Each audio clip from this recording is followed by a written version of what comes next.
Unfortunately. Does this work? Okay, sweet.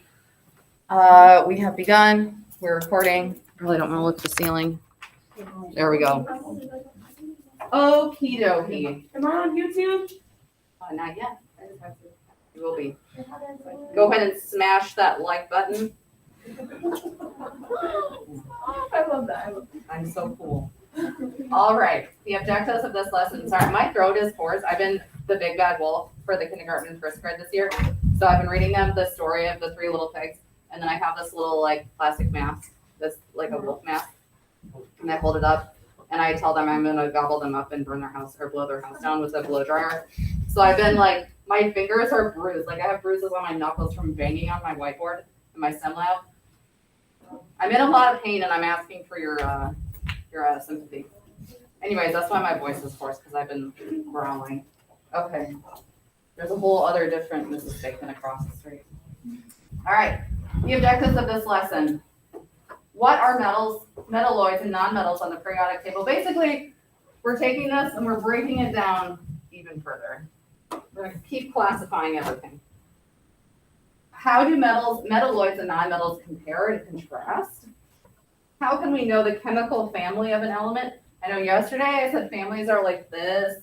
Sometimes families are like this. Okay. I would rather you call these groups and series. Okay. Groups, series. Groups, series. Okay. How many valence electrons does each element have? We talked about that a little bit yesterday. How if you're in a different group, you have a different amount of valence electrons. We'll clarify that a little bit more today. Okay. What are metals? Metals are like the majority of the periodic table. Okay? We learned about physical properties last chapter. So the terms density, solid, ductile, malleable, conductivity, reactivity, those should be familiar to you. We'll kind of go over them again. Density. What's the formula for density? Density is equal to mass over volume. Mass over volume. So how much matter is packed into the space that that object takes up. Okay? So if there's a lot of it, then it has a high density. And we know because metals are solid, they have a lot of atoms that are tightly packed together, vibrating in place. So they're dense. All right? They are ductile. Tell me what that means. It's not a quack quack. You can pull it into a wire. All right? Copper was the example I used. All right? You can pull copper into a wire. They are malleable, which means you can pound them with a hammer. You can shape them with a hammer. They're bendable. They're workable. Okay? They are highly conductive. So they conduct heat and electricity. Okay? Heat and electricity. Conductivity. So electric conductivity is basically the movement of electrons over matter. Okay? They transfer electrons. All right. They're also chemically reactive because of their valence electron configuration. They either have one or two valence electrons. Those are metals. Metals should not have more than two valence electrons, especially in the presence of nonmetals. Like if you have one extra valence electron, you're going to be highly reactive with something that has 7 valence electrons because everyone's trying to get to that state of stability of 8 valence electrons.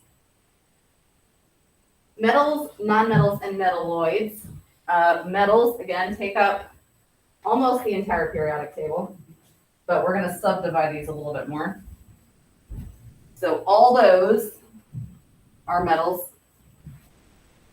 Make sure to take special note of what's going on kind of down here. Kind of a little stair step effect. Yeah. So you were talking about us having the color some things to this color like that. I would just kind of shade in. No, but like that color. Like Oh, so the thing that you have to color is the Google Doc. I can print it out if you'd rather just color it by hand. Basically, I'll break it down for you in just a minute. So it's going to ask you like alkali metals, alkaline earth metals, transition metals. We'll get there. All right, examples of metal, copper. Copper is a great example of metal because it's highly conductive, highly malleable, highly ductile, highly reactive, especially in the presence of oxygen. Oxygen and copper. Yep, Oxidization. yep. It turns that pretty like bluish green color. Statue of Liberty. All right, gold, tungsten, and cobalt are all examples of metals.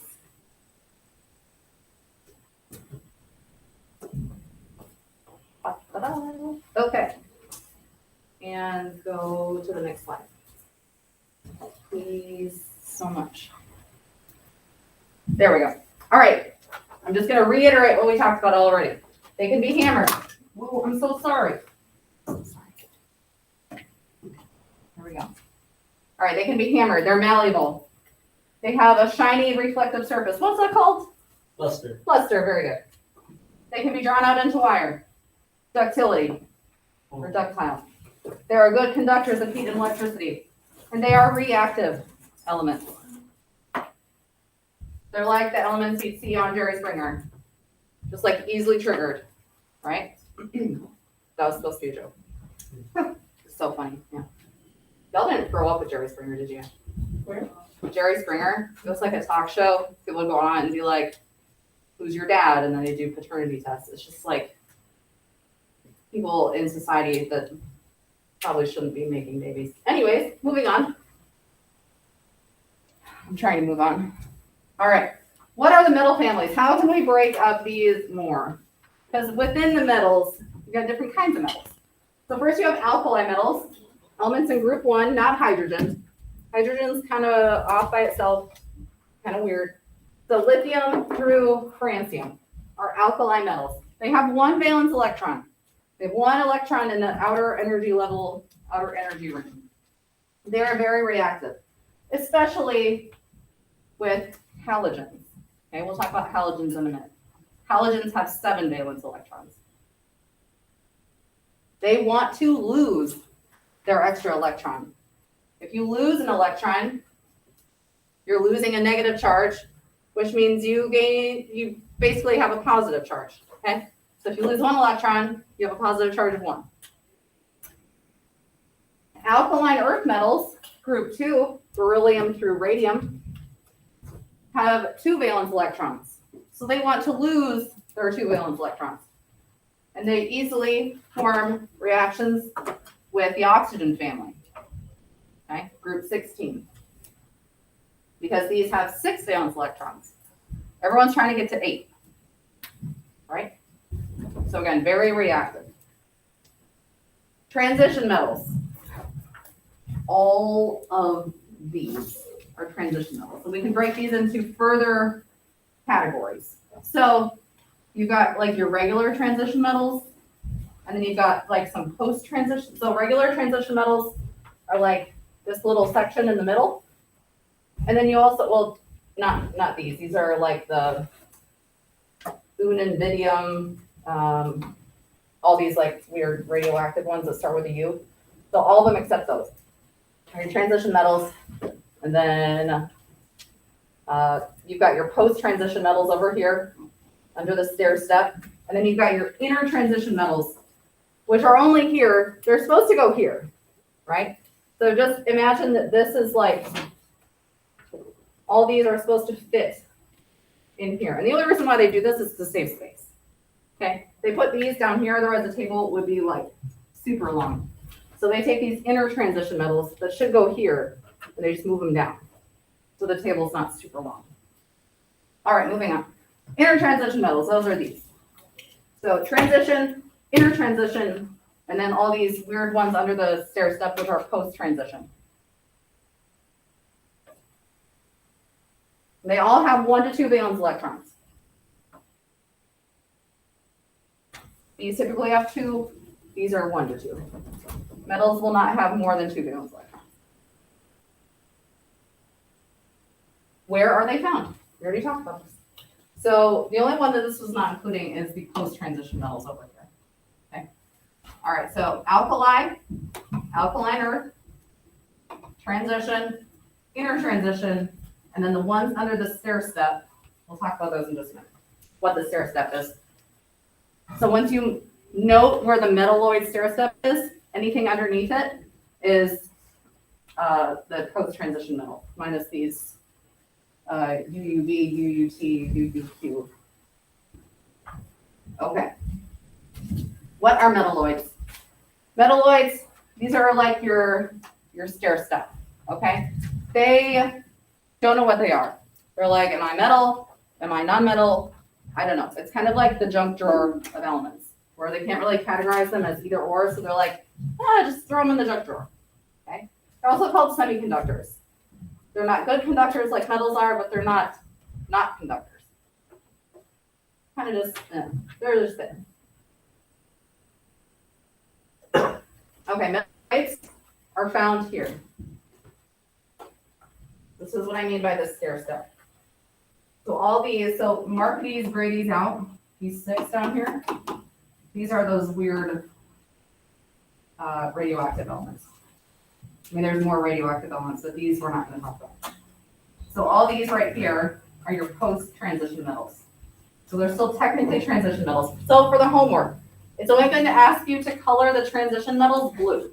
So I want to see blue from here all the way over here to the green, and then all of these, okay?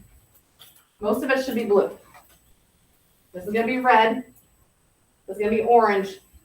These are going to be blue. And I forget the other colors. I think your metalloids are pink or something. All right, so those are your metalloids. They're the ones that aren't really metals, aren't really non-metals. Kind of in the middle. So they get a special category. Moving on. Examples of metalloids: boron, arsenic, antimony, and silicon.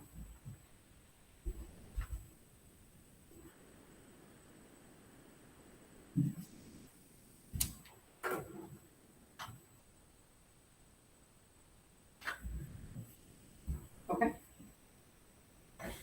Again, properties of both metals and nonmetals. Some are shiny and some are dull. They are brittle. They are not malleable. You can't hammer them out. You can't stretch them into wire. Okay. So that's what makes them not metals. They are semiconductors of electricity, and they are poor conductors of heat. This is why they are not metals.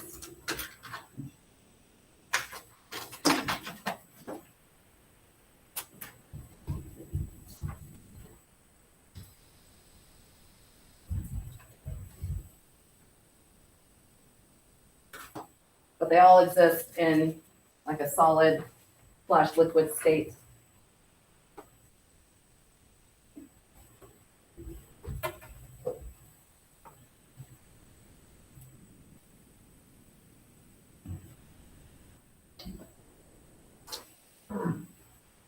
Okay. All right. What are nonmetals? So far we've covered the majority of the periodic table, except for this little corner in hydrogen. That little weirdo. All right. A nonmetal is an element that has 4 or more valence electrons. So it starts with carbon. Remember, we have 1, 2, all these have 1 to 2. 3 valence electrons. Carbon is the start of the nonmetals. Okay? And then they follow the stair step down until you get to radon. Okay? Follow the stair step down. All these are nonmetals. We can break those up into 3 different categories. So any element that has 4 or more valence electrons, and that does not, because some of these have 4 electrons too.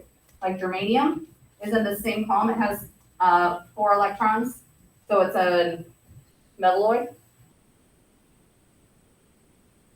What I told you earlier about the 2 valence electrons is incorrect. I'm sorry. Okay, just ignore that. All right, so this one, this germanium, is still in this column, so it has 4 valence electrons, but it has general properties of metal, so it's not a nonmetal. So anything that has 4 or more valence electrons that does not display metal properties is a nonmetal. Sorry about that. Okay, so it follows the stair step down. Carbon, phosphorus, selenium, iodine, radon, and then everything above it.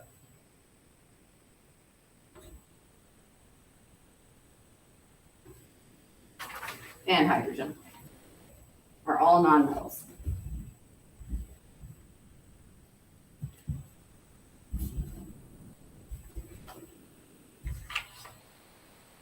All right, examples of nonmetals: helium, fluorine, sulfur, and chlorine.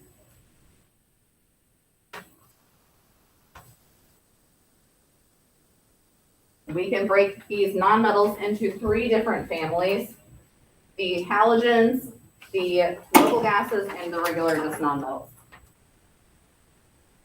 All right. So nonmetals can be solids, liquids, or gases. They can exist in any of those 3 states. They are dull, non-reflective surfaces. They are brittle, so they cannot be drawn into wire. They can't be hammered.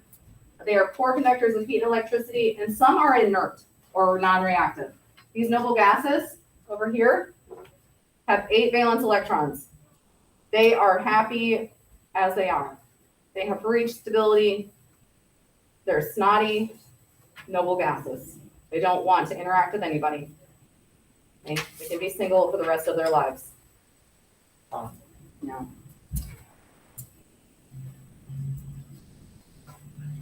The rest are fairly reactive. Please continue. Thank you. What are the nonmetal families? So we have halogens, group 17 minus astatine. Okay, group 17 minus astatine.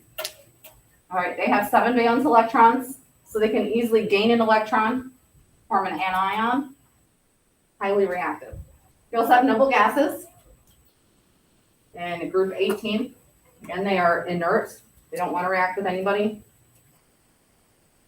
And then just your regular nonmetals. If I just picked up my feet when I walked, that'd be fine. Okay. All right. So helium down to radon. I guess they're counting this one as a noble gas. Your halogens, fluorine, I guess they count astatine as one too. And then carbon, phosphorus, and selenium. That little triangle.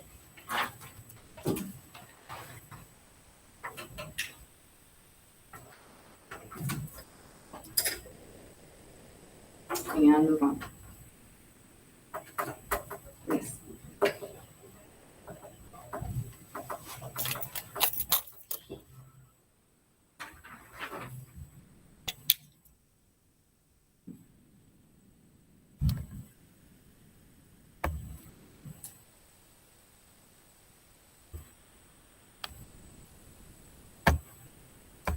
Is that really it? Did everything freeze? I thought I had more than that.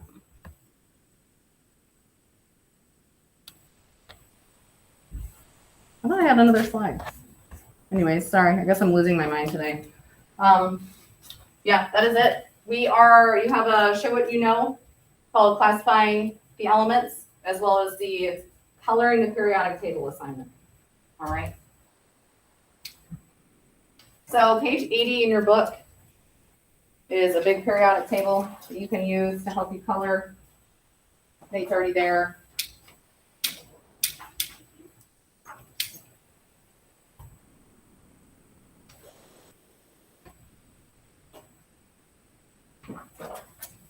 Okay, cool.